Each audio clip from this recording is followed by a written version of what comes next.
సింహాచలం అప్పన్న దేవాలయంలో ఎలక్ట్రిక్ బస్సులను ఆలయ చైర్మన్ అశోక్ గజపతిరాజు ఈవో శ్రీనివాసమూర్తి ప్రారంభించారు. ఒక్కో బస్సు ఖరీదు 1,65,00,000 అని తెలుస్తోంది. ఎలక్ట్రిక్ బస్సులు కావడంతో ఒక్కో బస్సును 2.5 గంటల పాటు ఛార్జింగ్ చేయాల్సి ఉంటుంది. ఒకసారి ఛార్జింగ్ చేస్తే దాదాపు 225 కిలోమీటర్ల పాటు ప్రయాణం చేస్తుంది. భక్తుల సౌకర్యార్థం ప్రకృతి వనరులను కాపాడుకునేందుకు అదేవిధంగా కాలుష్యాన్ని తగ్గించేందుకు కరెంటుతో నడిచే వాహనాలు అవసరమని అశోక్ గజపతిరాజు తెలిపారు. ఈ బస్సు సాధ్యాసాధ్యాలను పరిశీలించి పొల్యూషన్ లేని మరిన్ని వాహనాలను కొనుగోలు చేస్తామని వివరించారు.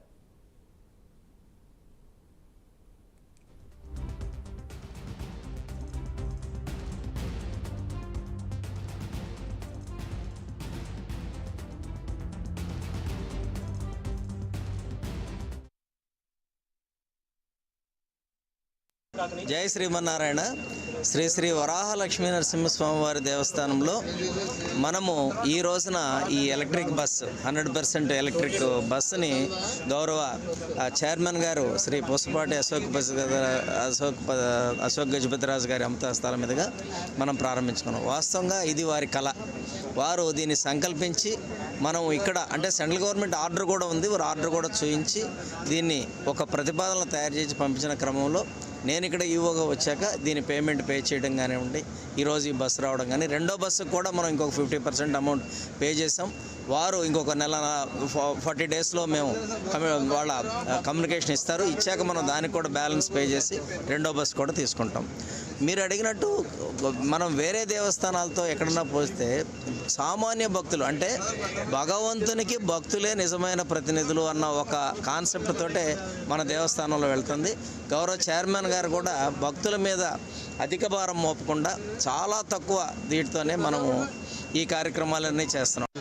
దేవస్థానంలో ఒక కొత్త బస్సు కొని అయితే ఈ కొత్త బస్సు మనము కొత్త పాలసీ ప్రకారంగానే దేశంలో రాష్ట్రంలో అనౌన్స్ పాలసీ ప్రకారంగానే కాలుష్యాన్ని పెంచకుండా భక్తుల సౌకర్యాలు పెరుగుతూ ధరలు పెరగకుండా ఉంచుకోవాలని ఆ ప్రయత్నంలో ఉన్నాం.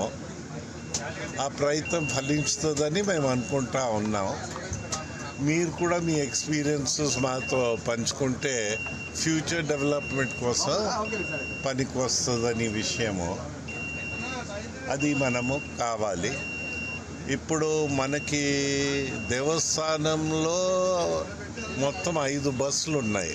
ఇప్పుడు 2 దీనికి పరిమితం చేసి